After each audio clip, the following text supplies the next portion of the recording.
산성설교는 천국 대헌장이라고 얘기합니다. 그럼 이 내용을 지금 계속해서 어떻게 해요?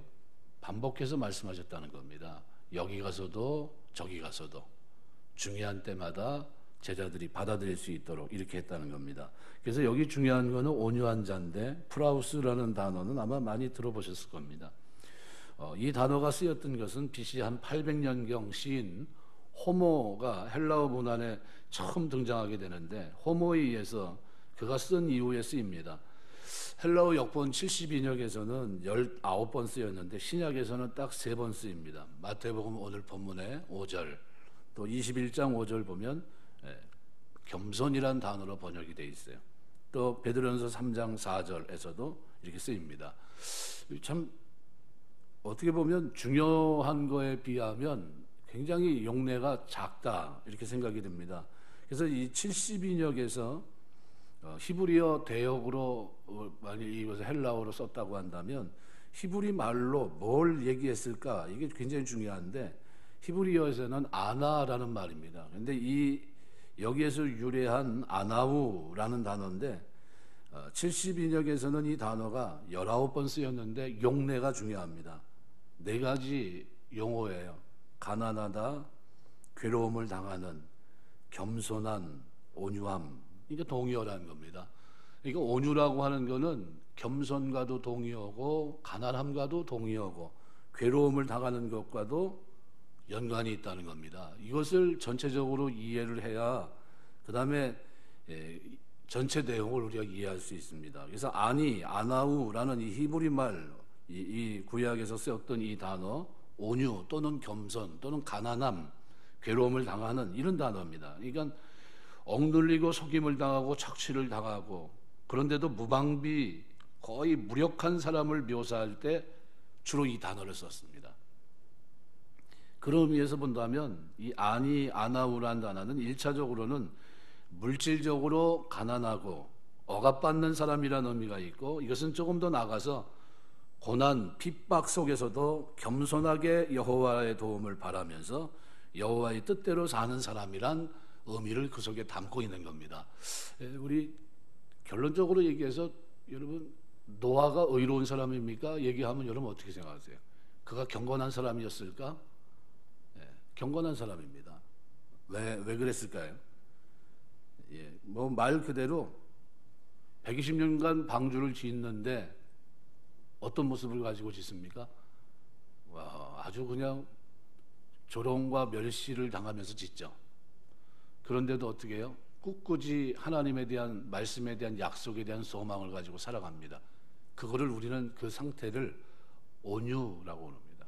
그와 같은 태도를 가지고 살아가는 그 모습을 겸손이라고도 표현합니다. 그래서 본문의 이 온유한 자는 외부로부터 닥치는 억압, 고난에 거칠게 반발하거나 인간의 힘으로 해결하기 위해서 결사적으로 대항하는 것이 아니라 상대방에 대한 미움, 복수심에서 벗어나서 모든 것을 하나님께 맡기고 사는 영적 평강을 유지한 상태. 이게 어떻게 보면 온유한 자입니다. 그래서 외형적으로 보면 무력해 보여요.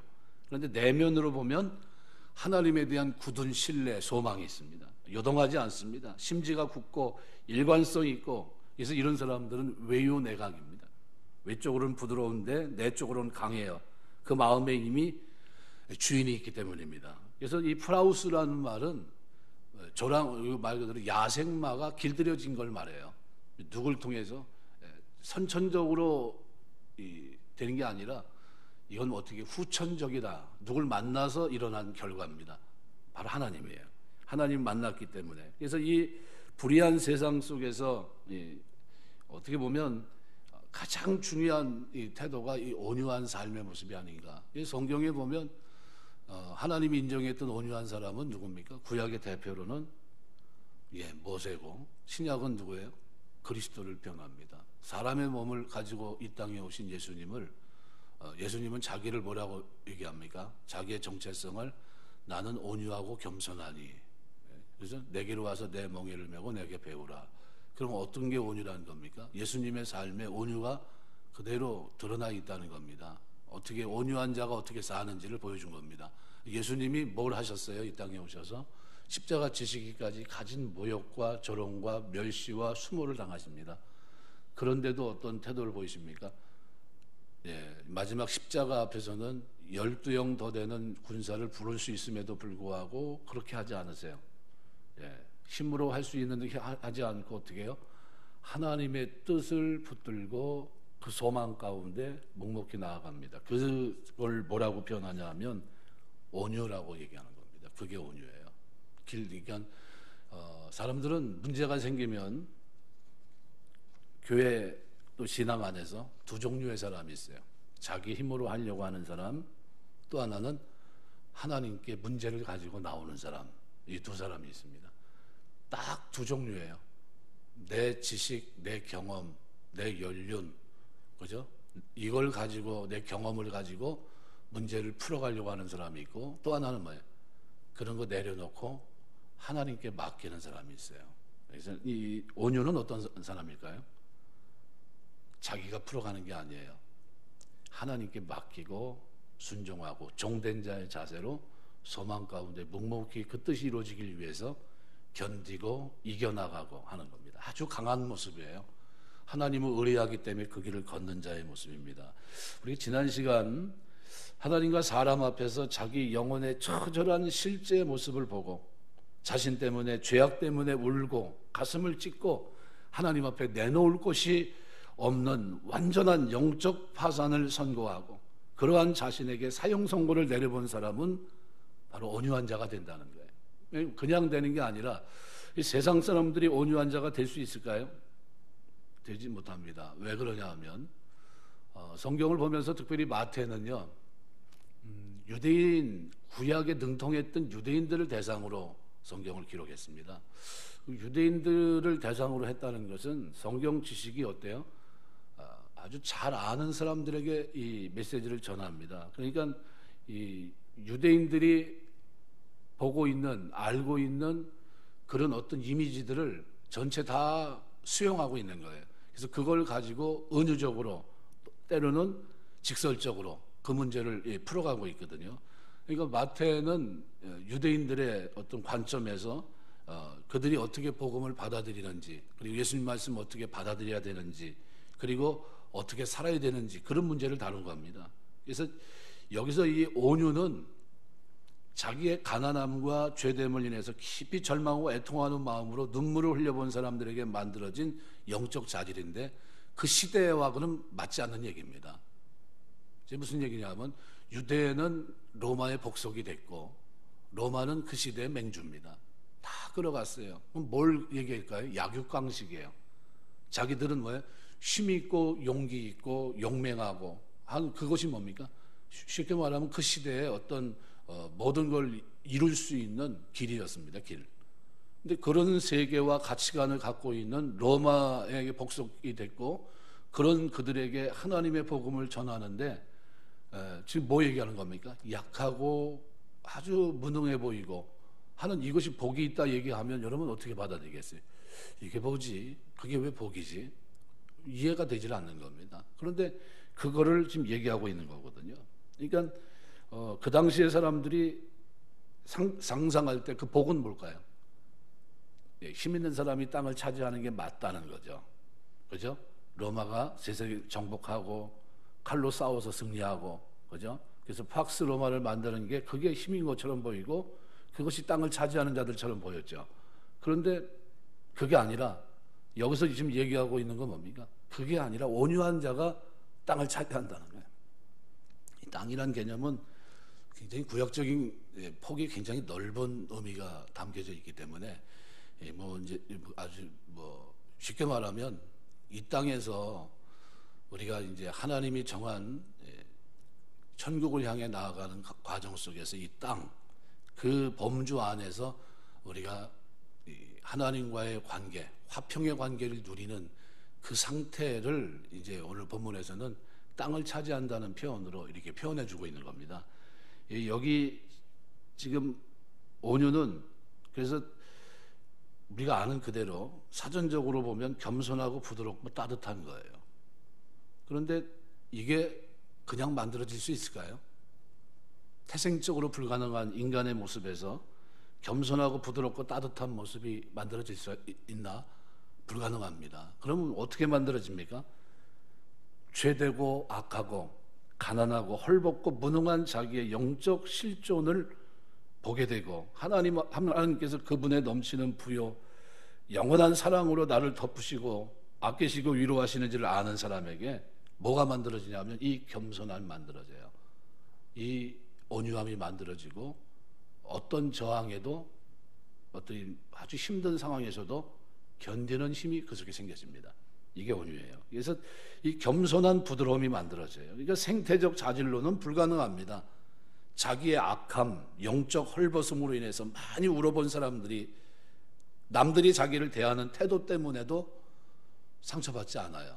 그래서 온유를 어떤 로이드 존스 같은 사람은 이렇게 얘기합니다. 온유는 이미 넘어져 있기 때문에 어떻게 더 이상 아픔이 없다.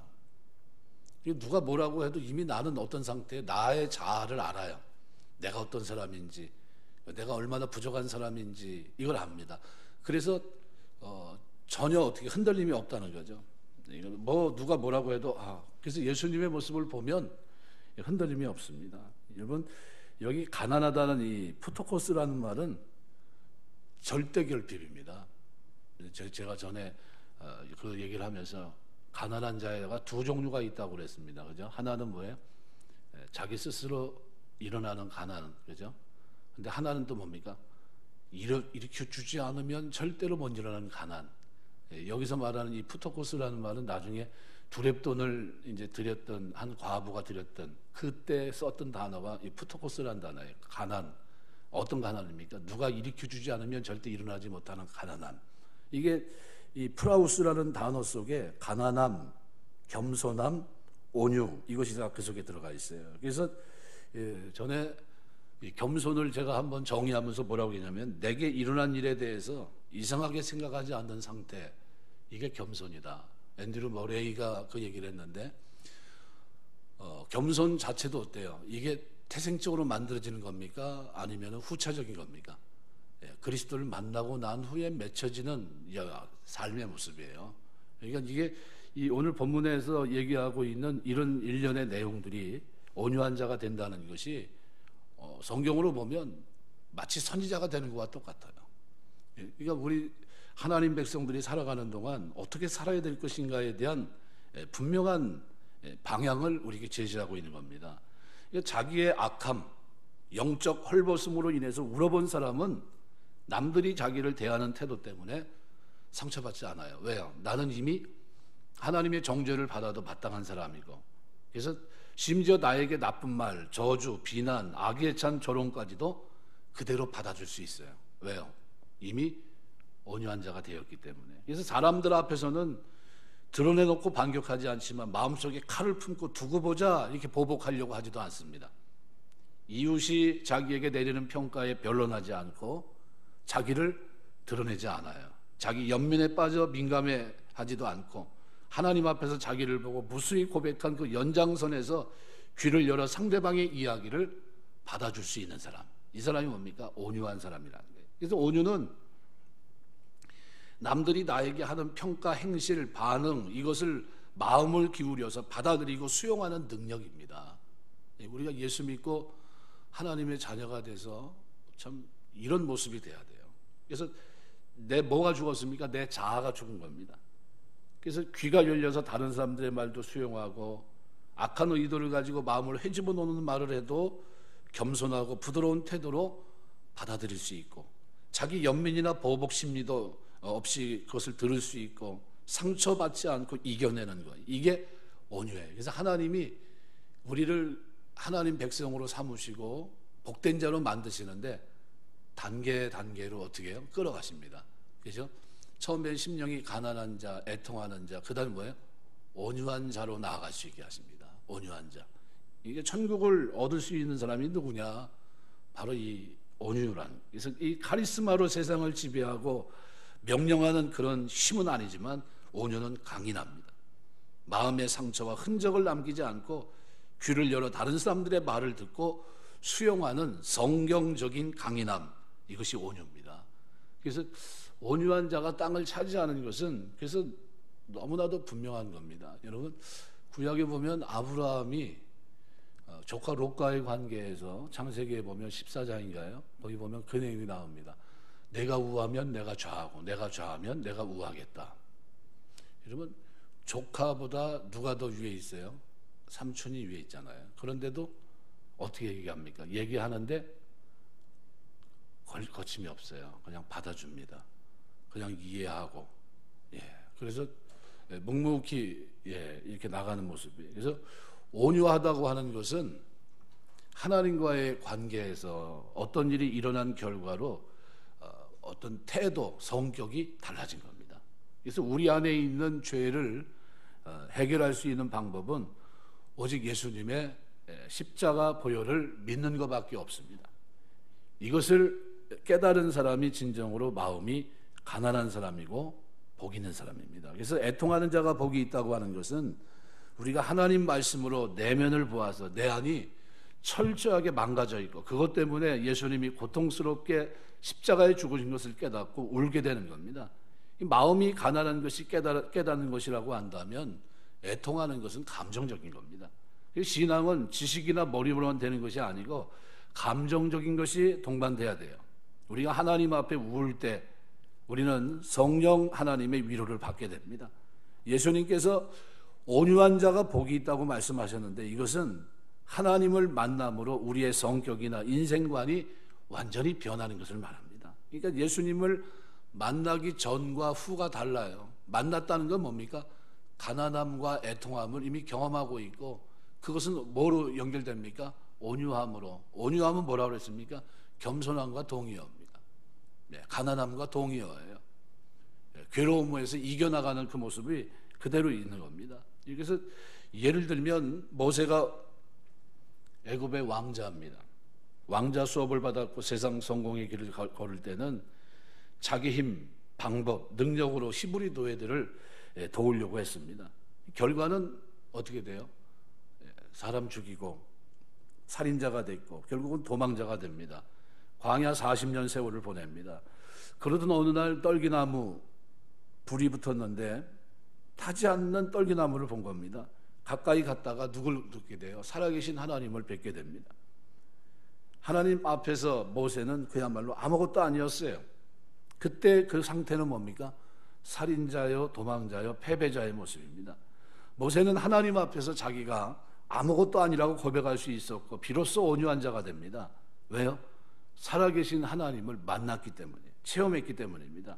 이제 모세에게 하나님은 어떤 분입니까? 실제로 살아계셔 역사하시는 분. 그래서 모세는 하나님의 손에 붙들린 마른 막대기에 불과합니다. 그래서 여기서 온유한 자는 살아계신 하나님을 만나고 하나님이 그의 주인 되었을 때를 말하는 거예요. 그래서 우리가 예를 또 하나 들면 사도 바울이 예루살렘으로 유학을 가서 가말리엘 문화에서 우등생으로 공부를 한 사람인데 누가 봐도 바울은 지도자나 라비로 부족함이 없는 사람입니다. 예수님을 만나기 전에 그 사람은 어떤 사람이에요? 세상적으로 보면 거친 사람입니다. 매우 거칠어요. 늘 최고가 되려고 했던 사람이고 그래야 직성이 풀리는 사람이었고 유대교에서 인정받고 바리새인 중에 인정받기 위해서 대제사장의 공문을 받아 기독교인들을 체포하고 그들을 돌로 쳐 죽이는데 어떻게 해요? 옷을 지켰던 사람입니다. 그런데 그런 그가 다메섹으로 가다가 길에서 부활하신 예수님을 만납니다. 예수님은 태양보다 더 밝은 빛 가운데 나타나셔서 바울을 부르세요. 그 영광 가운데 바울은 눈이 멀게 됐고 그리고 그보다 더 심각한 것은 바울이 비로소 자기를 보게 됐다는 겁니다.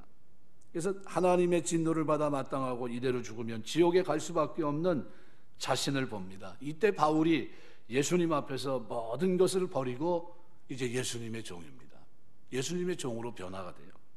그러니까 예수님 말씀하시는 온유한 자라고 하는 것은 예의가 바르거나 매너가 좋거나 교양이 좋은 이런 사람을 얘기하는 게 아닙니다. 이것은 살아계신 하나님을 체험하고 철저하게 자기를 부인하는 사람들입니다.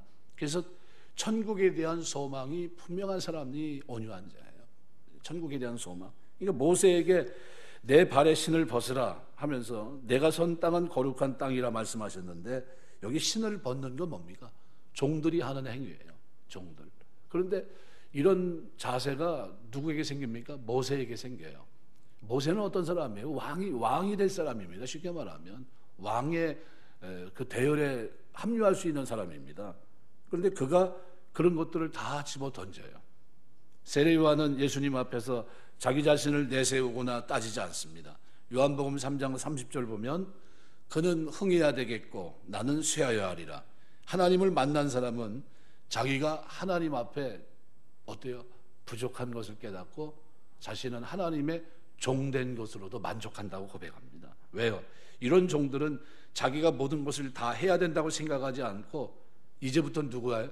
하나님이 하시는데 쓰임받는 도구가 될 뿐입니다. 그래서 자기가 최고가 되어야 된다는 생각을 하지 않습니다. 그냥 능력 주시는 자 안에서 모든 것을 할 뿐입니다. 그래서 이 온유한 자, 이것은 교회가 어떤 교회가 돼야 되느냐, 교회 구성원들 성도들이 어떤 성도들이 돼야 되느냐를 우리에게 분명히 보여주는 겁니다. 마지막 하나님의 나라가 시작되고 하나님의 백성들이 이 땅에 살아갈 때 너희는 세상의 빛이요, 뭐죠? 세상의 소금이라고 그랬어요. 교회 소금이 아니라 세상에서 어떤 사람이 돼야 되느냐를 얘기할 때 마태복음에 기록하고 있는 산상설교는 어디요? 교회에 있든지 길에 있든지 뭐를 논하든지 어느 자리에 있든지 우리가 어떤 사람이 돼야 됩니까? 온유한 자가 돼야 된다는 거예요. 온유한 자, 하나님의 통제를 받고 하나님의 뜻에 소망을 갖고 사는, 약속을 붙들고 사는 사람.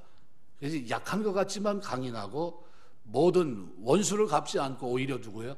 살아계신 하나님께 의지하는 그런 모습이에요. 그래서 이런 사람이 만일 여러분 주위에 있다면 어떻겠습니까?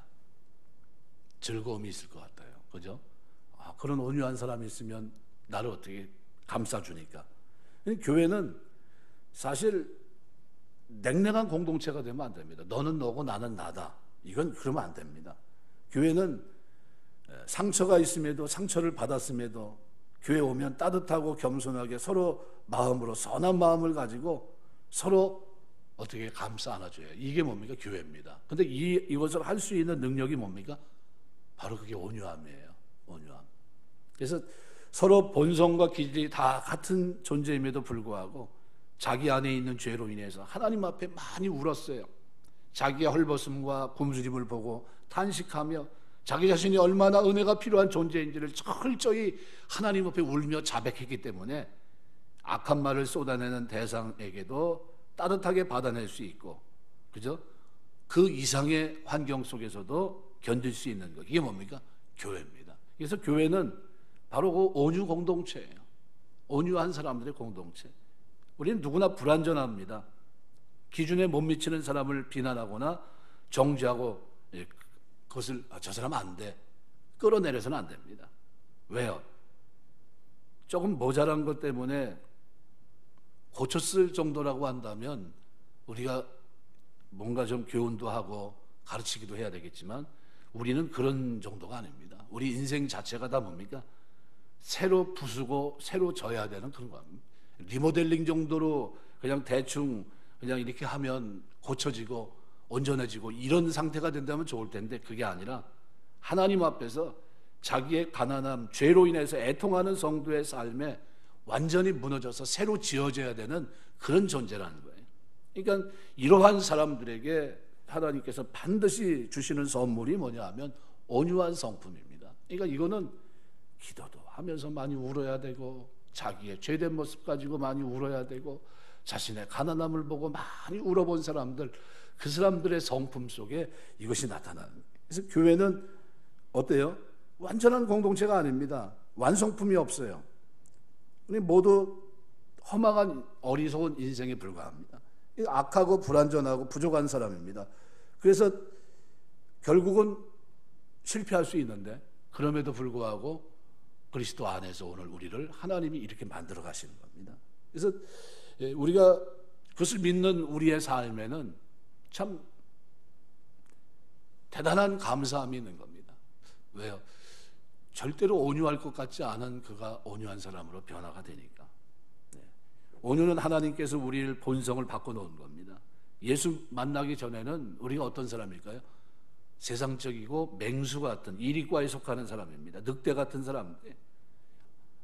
자기를 지키기 위해서 뭐가 필요합니까? 날카로운 이빨과 발톱이 필요합니다. 근데 예수 믿고 난 후에는 맹수의 습성이 다 사라지고 내가 뭘 해야 되겠다는 이런 것들이 사라지고 자기는 뭐가 돼요? 약한 양이 됩니다. 양은 스스로를 방어할 수 있는 능력이 없어요. 이리가 양으로 바뀌는 것이 이것이 뭐야? 온유입니다. 그러니까 야생마가 조련되어서 주인의 말에 따라 움직인다. 뭘 내려놓은 겁니까? 자기 자아가 깨진 거예요. 자기 방법도 자기의 모든 능력도 밑으로 떨어진 겁니다. 이제는 뭐예요? 오직 하나님의 뜻, 하늘에 대한 소망. 나는 능력이 없고 내게 능력 주시는 자 안에서 내가 뭘 할 수 있다. 이런 겁니다. 이 프라우스예요. 만일 바울이 자기가 가지고 있는 능력을 얘기한다면 나는 내 능력으로 모든 걸 할 수 있는 사람입니다. 이렇게 고백할 수 있을 겁니다. 왜요? 배우기도 많이 배웠고 능력도 부족하지 않고 열심도 있고. 근데 그렇게 얘기하지 않습니다. 놀라운 것은 우리도 예전에는 짐승이요 맹수였기 때문에 그렇게 살고 있는 사람들을 이해할 수 있고 그리고 이해되어지는 겁니다. 그들을 받아들일 수 있고 이해되어지기 때문에 복수하지 않아요. 왜냐하면 그들은 하나님 만나면 온유한 양이 되어지기 때문입니다. 마지막으로 우리 본문에서 그럼 온유한 자에게 임하는 축복이 뭐냐? 세상은 온유한 자를 무시하고 조롱하고 이용하고 자기 멋대로 해갑니다. 다 뺏어갑니다. 하지만 성경은 그러한 자가 땅을 기업으로 받을 것이라고 말씀합니다. 세상은 온유한 자를 무시해요. 온유하게 살면 이용당하고 무시당하기 때문에 사람들이 세상을 사납고 거칠게 살아갑니다. 사람의 얼굴은 그 사람의 살아온 날들을 어떻게 해요? 반영합니다. 근데 세월의 흔적은 대단히 사나운 모습이에요. 왜냐하면 온유한 사람에게 이용당하고 무시당하고 또 힘을 가져야 한다고 생각하고 그렇게 살기 때문에 그렇습니다. 자신을 스스로 보호하고 살아남을 수 있는 길은 힘을 기르는 길밖에 없어요. 근데 놀랍게도 하나님의 말씀은 온유한 자가 땅을 유업으로 얻는다고 말합니다. 힘이 세고 사나운 사람이 모든 것을 차지할 것 같지만 이 땅은 온유한 자의 것입니다. 시편 37편에 보시면 시인은 악과 불의를 행하는 자, 땅에서 잘 되고 죽을 때까지 잘 사는 걸 보면서 어찌하면 악인이 형통합니까? 하마터면 실족해 넘어질 뻔했습니다 라고 주님 앞에 탄식하는 그런 모습을 얘기합니다. 그래서 하나님께서 그의 눈을 열어주시면서 다음과 같이 말씀합니다. 시편 37편 7절에서 11절 이렇게 표현합니다. 여호와 앞에 잠잠하고 참고 기다리라. 자기 일이 형통하며 악한 꾀를 이루는 자 때문에 불평하지 말지어다. 분을 고치고 노를 버리며 불평하지 말라. 오히려 악을 만들 뿐이라. 진실로 악을 행하는 자들은 끊어질 것이나 여호와를 소망하는 자들은 땅을 차지하리로다. 잠시 후에는 악인이 없어지리니 내가 그것을 자세히 살필지라도 없으리로다. 그러나 온유한 자는 땅을 차지하며 풍성한 화평으로 즐거워하리로다. 이 풍성한 화평으로 즐거워한다고 표현하고 있죠. 땅을 차지하며 풍성한 화평. 이건 누구와 관계입니까? 하나님과 문제가 해결되지 않고는 화평이 없습니다. 화평은 뭡니까? 하나님과 한 식탁에 둘러앉아 있는 모습이에요. 이 땅에서 온유한 자는 어떻게 해요?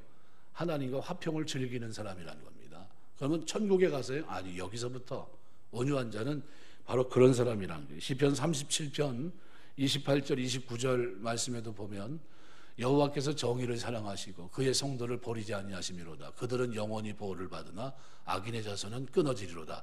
의인이 땅을 차지하며 거기서 영원히 살리로다. 악인은 잠시 형통을 누리지만 소멸하고 의인이 땅을 차지합니다.